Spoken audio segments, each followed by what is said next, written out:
vamos a iniciar el tema del día de hoy, al cual he titulado Simplemente Amor.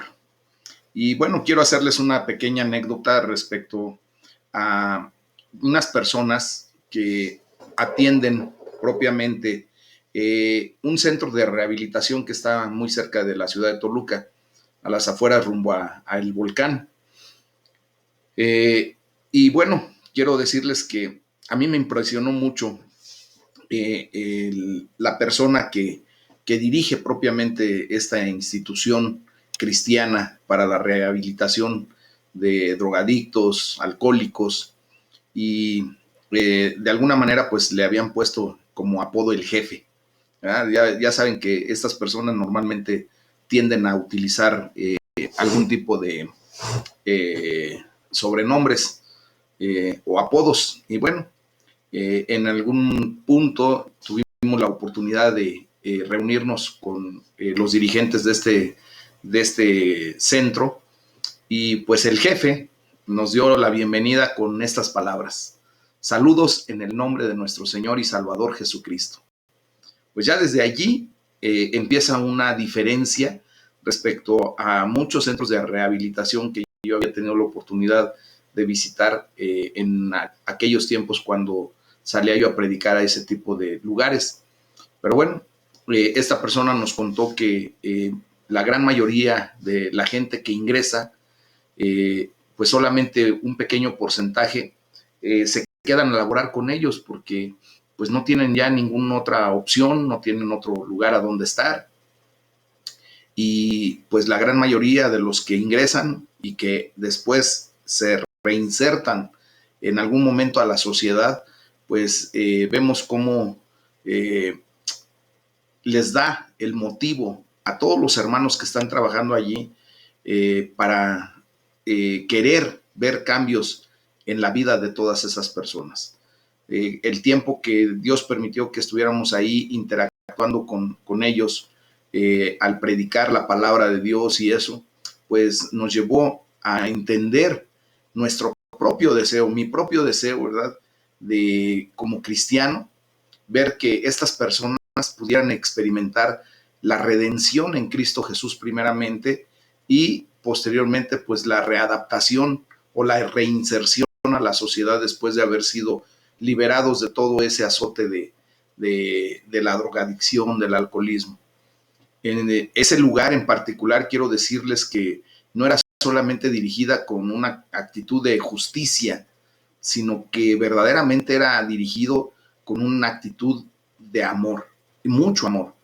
Entonces, todas las malas actitudes que de repente veíamos en los jovencitos que recién ingresaban, las acciones equivocadas, ¿verdad?, que de repente tomaban, pues eran confrontadas con amor.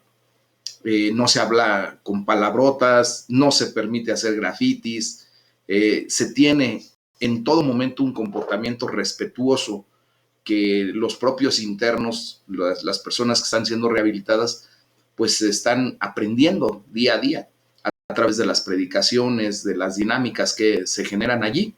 Y bueno, pues de hecho quiero decirles que pasé algún tiempo con un grupo de jóvenes que habían terminado allí poco antes de haber hecho su declaración de fe, y empezamos a escuchar los testimonios de cada uno de ellos, de vidas cambiadas, de vidas completamente transformadas, al grado de que un jovencito que a mí me impactó mucho en una ocasión, y lo he comentado, resulta que llegó allí en una actitud muy rebelde, muy desordenado, escasos 16 años de edad, con una adicción increíble a la mona, y tenía hasta siempre así su manita porque se acostumbró tanto a estar oliendo solventes que aun cuando ya ni tenía nada en la mano, tenía la costumbre. Cuando yo tuve la oportunidad de darles mi testimonio a todos esos jóvenes, de repente este muchachito se levanta y me dice: oiga, entonces yo también tengo esperanza, tengo una oportunidad. Y pues Dios me llevó a hablarle con amor, con una condición muy clara, de decirle: claro que sí, para eso apareció Jesucristo, para liberar liberarte de todo esto y darte una oportunidad y salir adelante. Poco tiempo después, él sale del centro de rehabilitación, pues obviamente ya rehabilitado, se reinserta a la sociedad. Yo le perdí durante un buen tiempo la vista, no lo volví a ver hasta como unos 8 meses después, donde en un autobús de pasajeros estaba predicando la palabra de Dios a voz viva. Y pues yo, al escuchar que estaban predicando la palabra de Dios, fui hacia la parte de atrás donde estaba este muchacho, y de inmediato nos reconocimos. Mi pregunta fue que qué estaba haciendo, cómo le había ido y todo eso, y me comenta que pues gracias a Dios, Dios le había cambiado y transformado la vida de una manera increíble, impresionante, al grado de que él ahora predicaba del amor de Dios. Tiempo después, como 2 años después, tuve la grata sorpresa de encontrármelo cuando iba yo a predicar a Ixtapan de la Sal. Teníamos una iglesia allí, y justamente en el crucero que va para un poblado que se llama San Alejo, unos 20 minutos más al sur de Ixtapan de la Sal, me lo encuentro ahí en ese crucero y le digo, ¿dónde vas? Me dice, pues voy para San Alejo, y yo iba a predicarle a una familia a San Alejo, a darle un devocional. Le digo, pues vámonos, te llevo. Y fuimos platicando, y resulta que en ese tiempo Dios lo había llamado al pastorado, lo habían ungido como pastor, y ahora estaba pastoreando una pequeña iglesia que se había formado en esa comunidad en San Alejo. Y a mí me dio mucho gusto ver una vida tan increíblemente cambiada como la de ese joven, y también como la mía y como la de muchos de ustedes. Llegó el momento en el que yo le entregué a la familia que atendía en San Alejo a este pastor, para efecto de que siguiera pastoreándolos. Y gracias a Dios, esa familia creció en el Evangelio, la iglesia ha crecido y se sigue manteniendo allí. Entonces, vemos cómo Dios es amor, pero también Dios es justo. Y Dios lo trajo en la justicia de ver cómo él había sido degradado a una condición deplorable respecto a la drogadicción, porque toda su vida de adolescencia y de niñez había sido terrible, mis amados. Y Dios en su justicia lo levantó, porque Dios actúa con justicia y con amor. Es una justicia con amor. Entonces, quiero decirles que la justicia, pues, es parte constitutiva necesaria de toda concepción de amor que se pueda uno formar adecuadamente en nuestro pensamiento.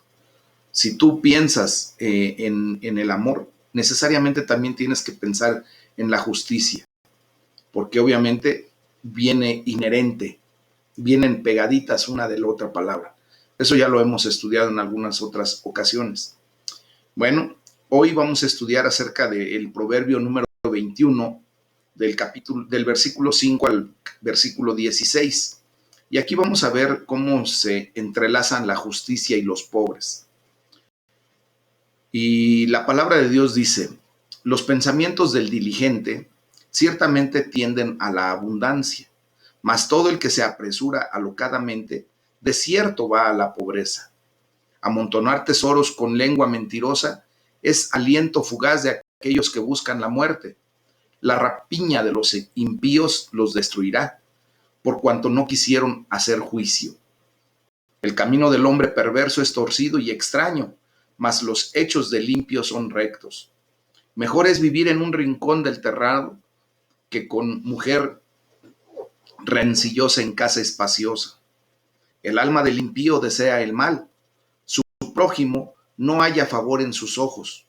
Cuando el escarnecedor es castigado, el simple se hace sabio, y cuando se le amolesta al sabio, aprende ciencia.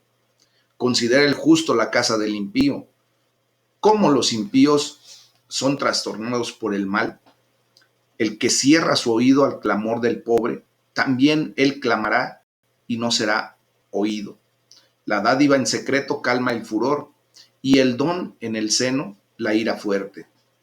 Alegría es para el justo el hacer juicio, mas destrucción a los que hacen iniquidad. El hombre que se aparta del camino de la sabiduría vendrá a parar en la compañía de los muertos. Fíjense bien cómo la palabra de Dios nos enseña muchas cosas. Recordemos que los proverbios son sabiduría práctica. Vemos cómo una sociedad sin justicia, sin ley, pues es un lugar seguramente aterrador donde pudiéramos vivir.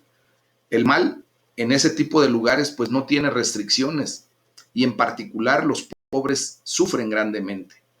En muchas sociedades por todo el mundo vemos los terribles resultados de la falta de justicia. Mis amados, yo quiero decirles que hay lugares en la actualidad en donde la injusticia impera. Hoy más que nunca estamos viendo zonas específicas de nuestro México en donde no hay justicia, donde no hay ley, donde impera propiamente la ley del más fuerte, sobre todo al sur del Estado de México, en la colindancia con el Estado de Michoacán, con esos grupos pues terribles que se han levantado y que asolan toda esa zona, pues vemos cómo desgraciadamente los terribles resultados que se están dando es por la falta de justicia. Prácticamente no hay ley. Ellos han impuesto sus formas y sus maneras de hacer las cosas. A la gente pobre le están robando de una manera increíble, exigen el pago de cuotas específicas y si de por sí la gente no tiene economía, no tiene manera de sacar dinero en esas zonas, ahorita con lo de la pandemia y aún sin la pandemia son zonas muy marginadas, pues todavía vienen en contra de toda esta situación y esas personas pues generan una condición crítica en la vida de muchísimas gentes, de muchísimas personas. Y el gobierno técnicamente no hace nada. De hecho, están hasta coludidos en un momento dado con este tipo de personas y la ley no se da, no se hace justicia. Allá, en ese tipo de lugares donde hay un estado de derecho, ¿verdad? Torcido, de un derecho que no corresponde a una legalidad, a una constitución, a lo que nosotros como mexicanos deberíamos estar viviendo en todo el territorio mexicano, pues no se da, simplemente no se da. Pero hay lugares también, mis amados hermanos, en donde hay un Estado de Derecho bajo el imperio de la ley, donde verdaderamente se aplica la ley correctamente y se da un beneficio doble.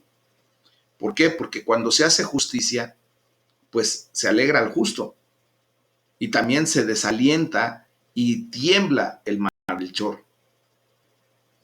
Sí, de Río Jordán y de Cristo vive.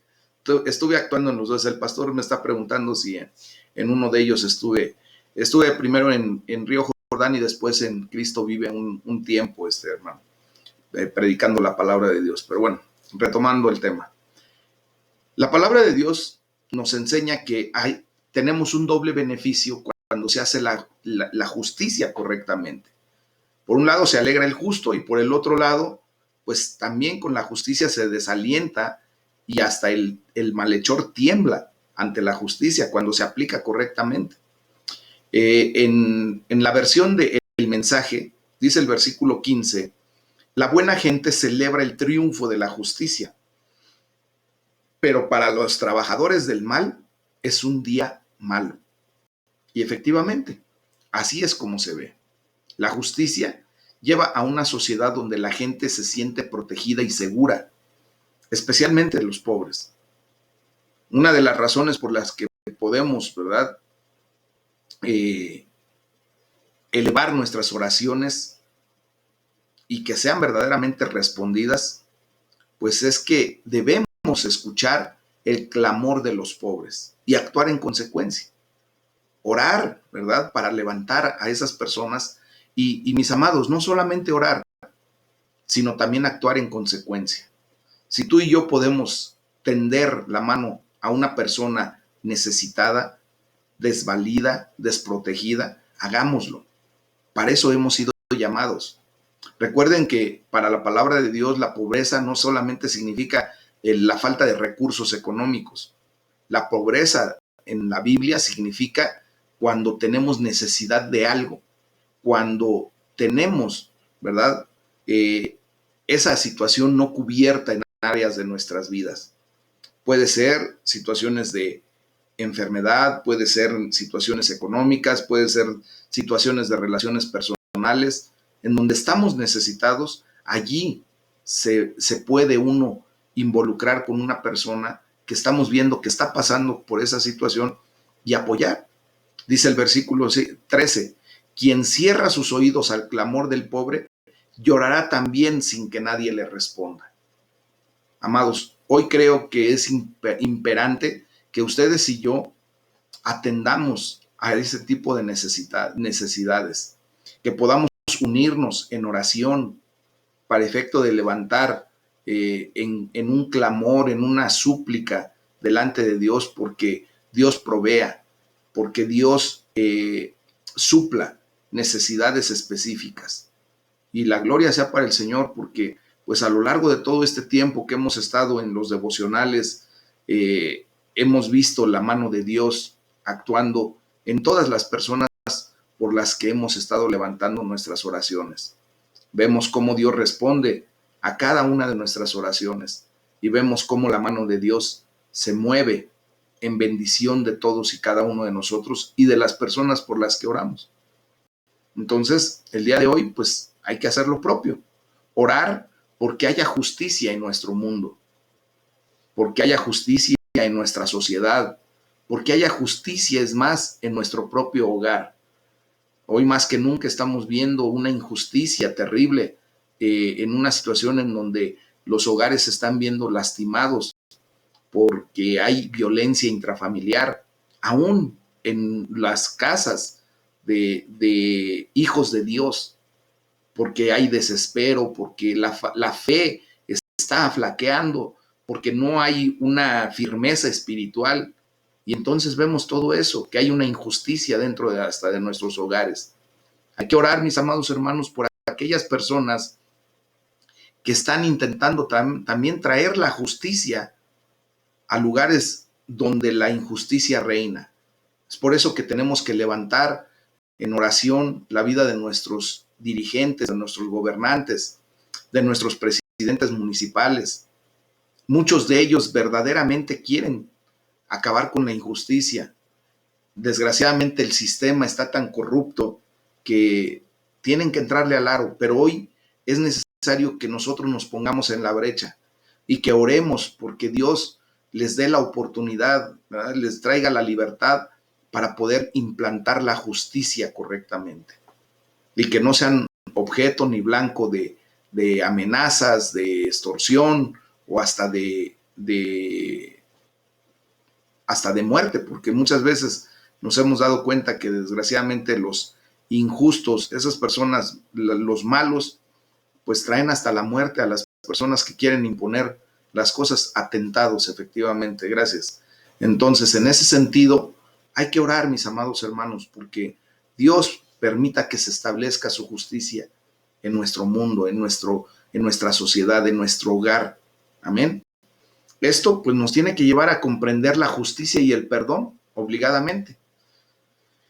Y pues vamos a seguir estudiando la segunda carta a los Corintios y vamos a leer del capítulo 1, del versículo 23 al capítulo 2, versículo 11. Y aquí el apóstol Pablo nos enseña acerca de la justicia y del perdón. Entonces vamos a leer. Voy a leer para ustedes segunda de Corintios, capítulo 1, versículo 23 en adelante. Dice, mas yo invoco a Dios por testigo sobre mi alma, que por ser indulgente con ustedes no he pasado todavía a Corinto. No que nos enseñoreamos de su fe, sino que colaboramos para su gozo, porque por la fe están firmes. Capítulo 2. Esto pues determiné para conmigo no ir otra vez a ustedes con tristeza, porque si yo los contristo, ¿quién será luego el que me alegre, sino aquel a quien yo contristé? Y esto mismo les escribí, para que cuando llegue no tenga tristeza de parte de aquellos de quienes me debería gozar, confiando en ustedes todos, que mi gozo es el de todos ustedes. Porque por la mucha tribulación y angustia del corazón les escribí con muchas lágrimas, no para que fueran contristados, sino para que supieran cuán grande es el amor que les tengo. Pero si alguno me ha causado tristeza, no me la ha causado solo a mí, sino en cierto modo, por no exagerar, a todos ustedes. Le basta a tal persona esta reprensión hecha por muchos, así que al contrario, ustedes más bien deben perdonarle y consolarle, para que no sea consumido de demasiada tristeza. Por lo cual les ruego que confirmen el amor para con él, porque también para este fin les escribí, para tener la prueba de si ustedes son obedientes en todo. Y al que ustedes perdonan, yo también, porque también yo lo he perdonado, si algo he perdonado. Por ustedes lo he hecho en presencia de Cristo, para que Satanás no gane ventaja alguna sobre nosotros, pues no ignoramos sus maquinaciones. Mis amados, quiero decirles que la tristeza consume, y nosotros pues ya no tenemos que tener ese espíritu de tristeza, sino que tenemos que tener ese espíritu de gozo que Dios trae a nuestras vidas. Miren, muchos de nosotros tendemos a evitar las confrontaciones, no queremos disputa, no queremos peleas de ninguna manera. A mí en lo particular me es bien complicado tener que confrontar a alguien, y sobre todo algún hermano en la fe, alguno de ustedes como ovejas.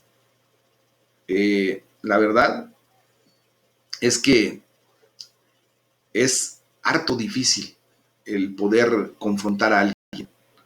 No es simplemente el miedo del rechazo o el miedo de no ser popular, eso es lo de menos, la verdad.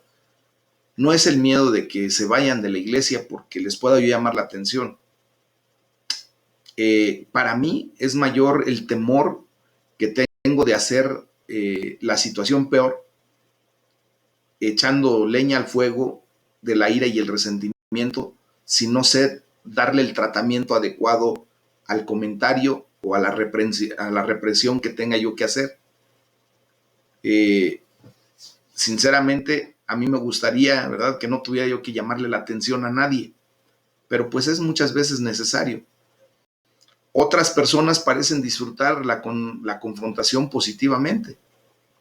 Y si estamos deseando la confrontación, si nos parece fácil enderezar a los demás, corregirlos o hasta criticarlos, es posible que no estemos actuando desde el amor. Hay gente que saca el látigo, ¿verdad?, y trata de enderezar a las personas a latigazos, a golpes prácticamente, llamándoles la atención severamente, no interesándoles el dolor que pueda causar una reprimenda de una manera no adecuada, sin amor.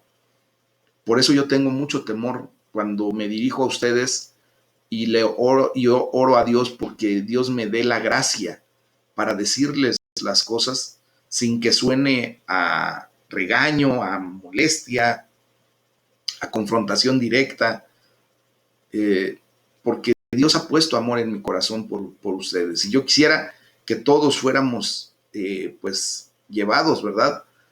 Así como Cristo nos lleva como un buen pastor, pues yo quisiera también apoyar en ese sentido y llevarlos a ustedes en un buen pastorado, perdón. Entonces, en ese entendido, mis amados, yo les pido de su comprensión cuando tenga que hacerles algún comentario. No me lo tomen a mal. Al contrario, abracen el comentario con amor, porque yo lo trato de hacer con amor. Muchas ocasiones mi cara dice otra cosa de lo que estoy sintiendo, porque de repente frunzo el ceño, hago cosas que mi cara hace por sí sola, que no le mando, pero quisiera que ustedes lo comprendieran de esa manera. Miren, por ejemplo, Pablo amaba a los corintios profundamente y por eso pues no rehuyó a la confrontación, pero siempre tuvo mucho cuidado de hacerlo de una manera en amor, para no hacer sentir mal a aquellas personas a las que les tenía que decir las cosas como eran. Su amor lo llevó a confrontar, aunque le causara gran tristeza, aunque le causara gran angustia en su corazón. Y de hecho, así como lo dice ahí el versículo 4, aunque le causara muchas lágrimas. Dice el versículo 4, les escribí con gran tristeza y angustia de corazón y con muchas lágrimas, no para entristecerlos, sino para darles a conocer la profundidad del amor que les tengo. Entonces, confrontar a las personas con la verdad, pues de verdad puede ser muy doloroso. Y la verdad, como la cirugía, ¿verdad? Pues puede doler, pero también sana. Yo he predicado respecto a la condición de cómo el bisturí de Dios es un bisturí tan perfecto que sí tiene que cortar para extirpar de nosotros la maldad, el pecado, las malas costumbres, nuestra mala tendencia, pero justo después de que hace una incisión y empieza a sacar lo podrido de nosotros, tiene la capacidad de ir haciendo una especie como de, como cuando se va cauterizando. A mí me ha sorprendido mucho la tecnología que estamos viviendo actualmente, en donde veo como un bisturí electrónico va cortando, pero al mismo tiempo va cicatrizando, va generando esa condición de cerrar prácticamente la herida. Entonces, muchas ocasiones vemos que las operaciones, pues así deben de practicarse con amor. También las confrontaciones, la corrección, debe de practicarse con amor. Hoy, en el amor de Cristo, les pido, mis amados hermanos, que si en algún momento yo les hago una aclaración, una confrontación, una exhortación, y no lo hago correctamente en el amor, háganmelo saber, porque la verdad es que yo lo menos que quiero es lastimar sus corazones. Lo que yo quiero verdaderamente es que ustedes sigan caminando y creciendo en el espíritu como todos debemos de crecer. Entonces, vemos cómo aquí en esta parte que acabamos de leer de las escrituras, pues no se nos dice exactamente a quién o a qué se está refiriendo Pablo acerca de lo que está escribiendo. Puede que fuera que se estuviera refiriendo al hombre que Pablo había denunciado en la primera carta de los Corintios, capítulo 5, del versículo 1 al 5, que había estado viviendo con la esposa de su padre, que había tenido ese incesto. A lo mejor se estaba refiriendo a esa persona, pero tenía que hacer ese tipo de expresiones, exclamaciones, para efecto de que los demás pudieran corregir y dejar de hacer cosas que no convienen. Pablo había insistido en que fuera expulsado de la iglesia, ¿se acuerdan? Pero ahora está diciendo que este hombre ya había recibido suficiente castigo y por lo tanto les está exhortando a toda la iglesia a perdonarlo y a reconfortarlo, reafirmando su amor por él, así como lo dicen los versículos 7 y 8 de 2 Corintios 2. Se ha hecho justicia y ahora es tiempo para la misericordia, para la gracia y para el perdón. Amados, muchas veces nosotros hemos tenido la necesidad de llamarle la atención severamente a alguien en particular y de repente hay la necesidad de pedirle que se ausente por un tiempo de la iglesia por la condición pecaminosa en la que se encuentra.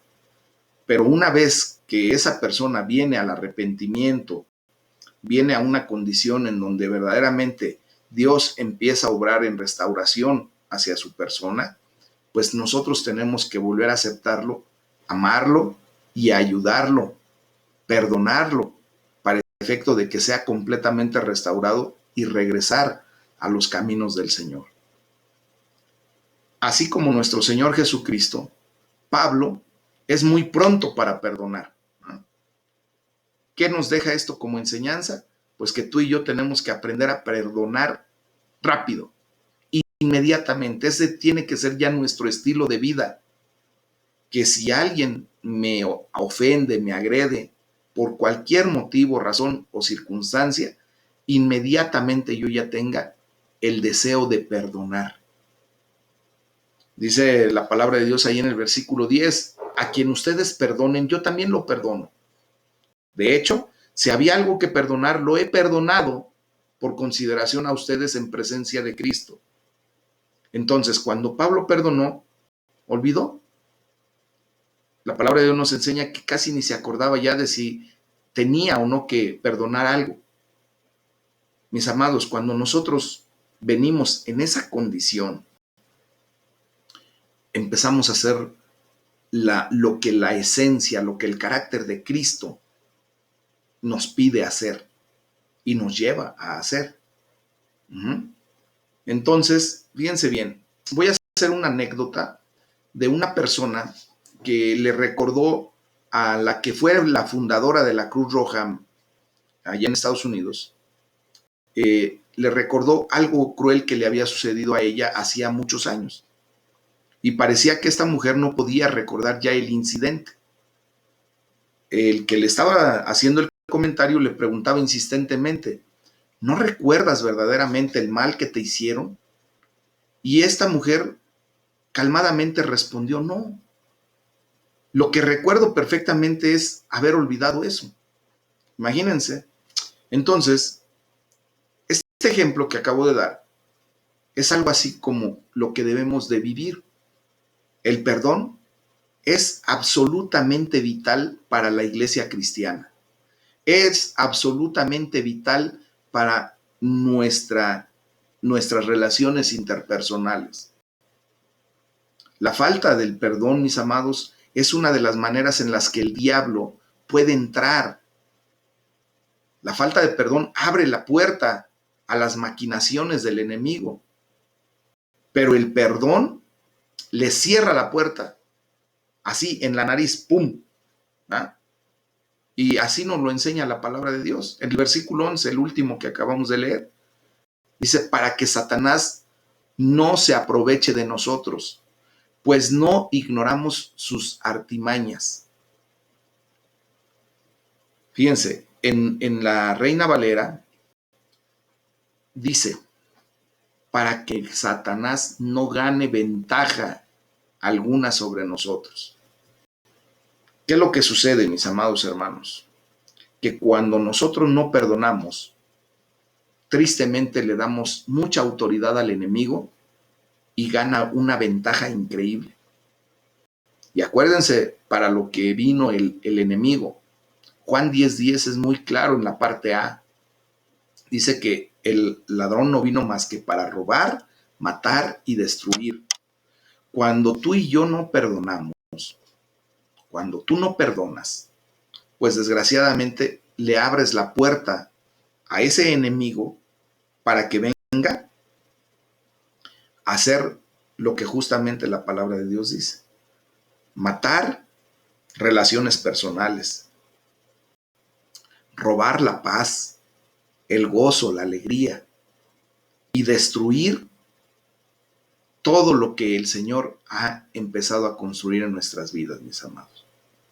El perdón es importante.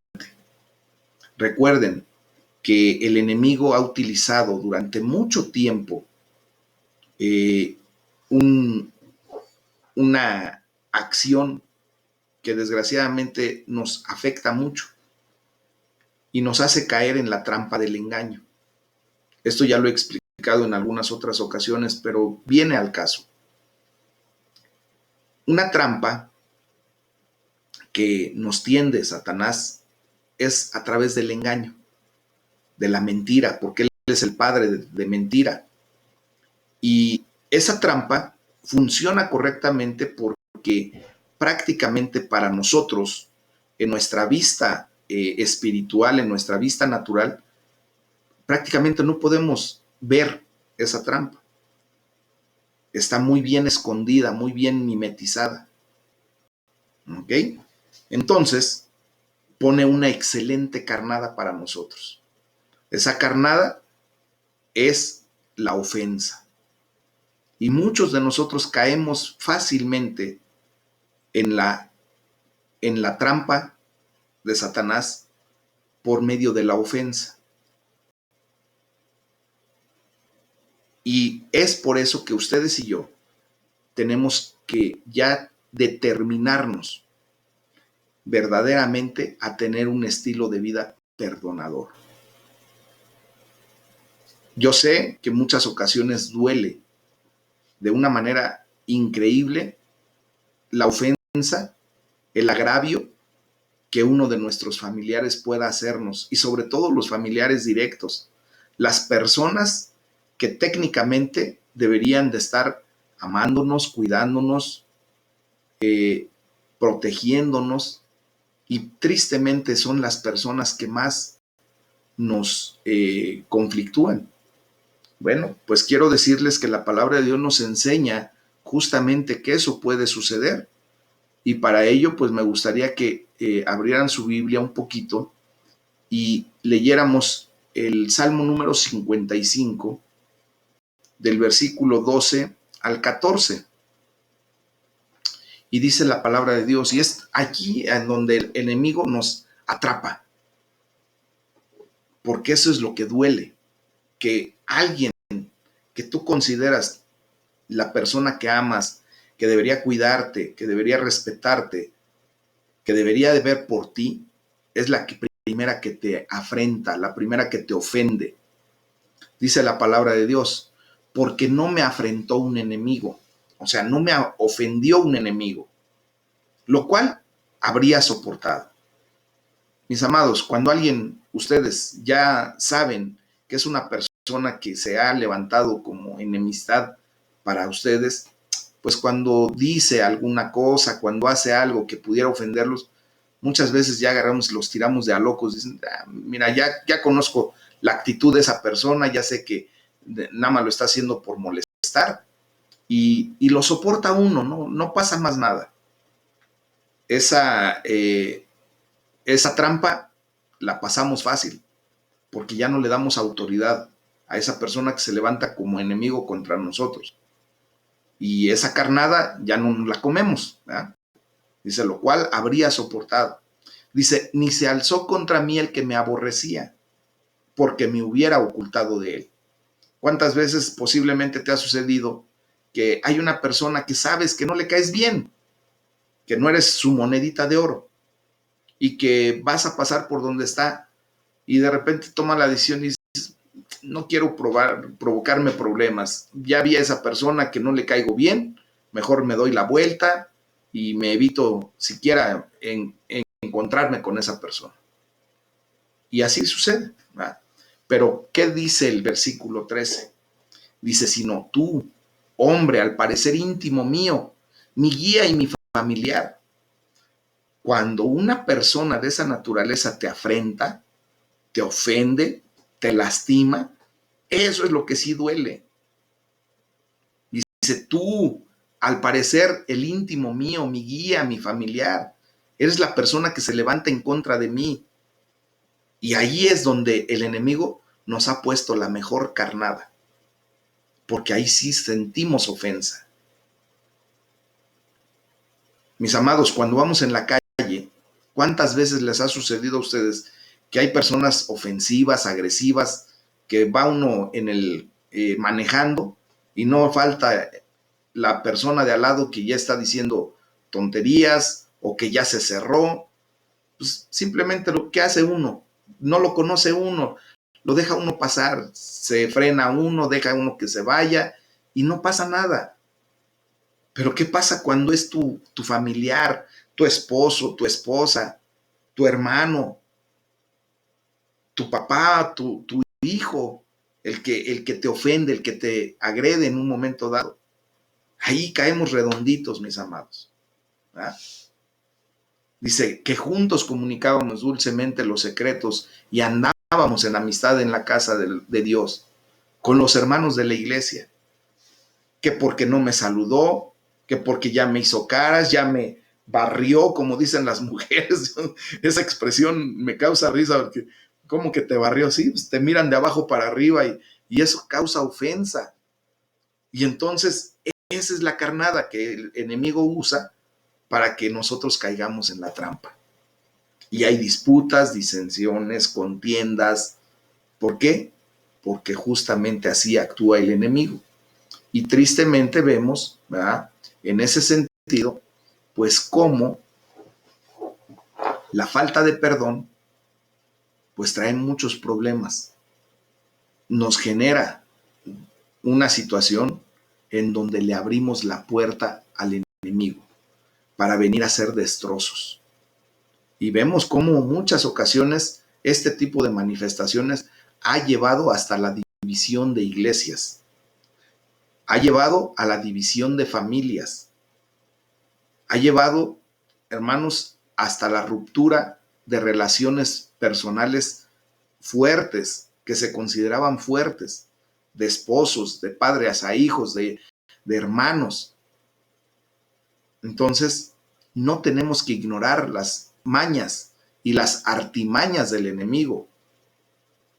Mis amados, cuando perdonamos le cerramos la puerta al enemigo y entonces Satanás y sus huestes no ganan ventaja contra nosotros. No se pueden aprovechar ya de nosotros. Cuando el perdón es inmediato, cuando tenemos ya esa disposición previa a perdonar, no le damos autoridad al enemigo. Hoy, en el nombre de Jesús, les pido, por favor, que hagan bien esta reflexión. Que hoy, en el momento en que ustedes vayan a dormir, díganle: Señor, por favor, ayúdame a que el día de mañana, desde que me despierte, tenga la mejor actitud y el deseo de perdonar genuinamente, desde lo profundo de mi corazón. Desde antes de que me ofendan, yo ya tengo la actitud de perdonar. ¿Y por qué lo podemos hacer así, mis amados? Porque justamente es lo que Dios hizo con nosotros. ¿Sabes desde cuándo Dios perdonó tu pecado, tu ofensa en contra de Él, tu agravio en contra de Dios mismo? Allá en la cruz del Calvario. Hace prácticamente ya 2000 años. Y es más, quiero llevarte todavía más atrás. Dios ya había perdonado nuestro pecado antes de la fundación de este mundo. Tuvo que venir a ejecutar la acción redentora nuestro Señor Jesucristo, sí, para que de esa manera Dios desquitara, castigara nuestro pecado. Y lo hizo físicamente en la persona de nuestro Señor Jesucristo, hace casi 2000 años. Pero tú y yo ya habíamos sido perdonados. Ese es el amor. Y por eso, simplemente amor, mis amados hermanos. Entonces, ¿qué tenemos que hacer?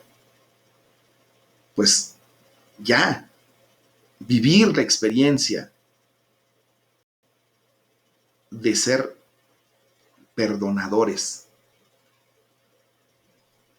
Si el día de mañana tu esposo, tu esposa comete una injusticia en contra de ti, te ofende, te agrede, perdónalo de corazón. Decide desde hoy tener esa actitud. Y tú vas a ver, porque tú lo vas a ver, cómo la palabra de Dios se cumple. Y le cierras la puerta al enemigo y no toma ventaja.